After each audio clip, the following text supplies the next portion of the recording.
Well, this has been a really good discussion. Thank you all. I agree with Board Member McGuire. This is our opportunity to talk with each other. So we're taking up a little bit of extra time here, but I think it's time well spent. And so just to reiterate what's already been said, just really encouraging folks as we go forward here with these work meetings to come in well prepared and very specific. We've been hearing very high level comments for years, and the time has passed for high level comments. We really need to hear, as already has been said, constructive suggestions as to how to tighten things up, and also where you think it doesn't need to be tightened up just now. This is going to be an ongoing process. I'm really excited about doing things, about the opportunity to do things differently, to have a annual report that's meaningful. It's not just more of that chatter that we've been hearing, for decades. A triennial report that's meaningful, adaptive management that's meaningful, making adjustments, reporting back. And so I'm really excited about this opportunity going forward, but I'm also very concerned that as we try to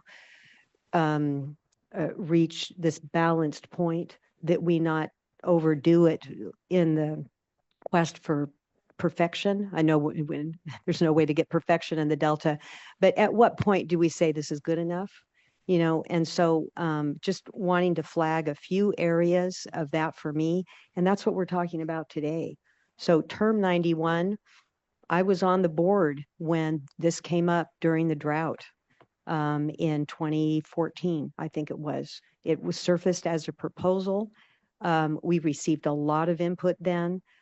We had a workshop on this several years ago, not tied to the Bay Delta plan, but just, this is something that we could do at any point. And so I guess the question for me, even though I really like the idea, I just really feel strongly about the water rights priority system. And I don't think that in this venue where we've got so much going on, that's necessarily the document that needs to include some way to fix this perpetual problem. It doesn't mean we walk away from it.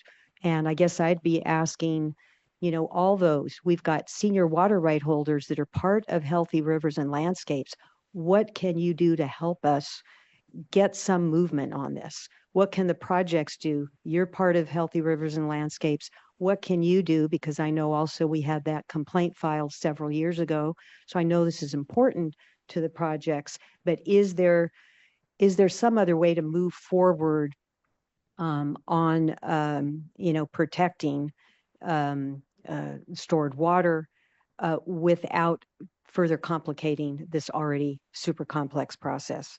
And then I feel the same way about 5A. I want to protect those base flows, but I don't think we have the information that we need now to know exactly what that is. I feel compelled to better understand the bigger picture on the water supply strategy and how this would impact some important projects or things that we haven't even thought about, because we're in the middle of huge changes with our hydrology, but also with water supply and demanding more, not just on surface water deliveries, but groundwater and important, Chair, as you mentioned, we want to really want to move people in a certain window, but I don't know that we know enough right now to address those base flows. And so I guess, again, is there some process that can be set up on that so that we keep it in play? We all care about the governor's water supply strategy, but I don't know that we are prepared yet on such a big, it feels like a fully appropriated delta if we were to take it to an extreme. And I know that's not what's being proposed, but that's what I'm concerned about. If we take that to an extreme view, then I worry about all this progress that we've been made on the Bay Delta plan. We're very close to a decision. I think what we need to do is just stay focused on these work group meetings and not overly complicate things. Having said that, it seems in the name of fairness that for a new project, something minimal that other water users that would already be subjected to should apply. So I'd be open to the second alternative, want to hear more about that, because if you are already a water right holder and you're not a participant in healthy rivers and landscapes, you're going to be subjected to unimpaired flow. And so why not for a new project? That seems to, at least address those concerns partially. So I'd be open to, and again, want to hear, constructive views. I wish we heard that more on some of the, previous panels, more details on that. And so there's an opportunity with public comment, written comments. So providing, maybe other approaches as to not an either or, but continuing to move forward on this in a constructive way without um, um, overweighting the Bay Delta plan.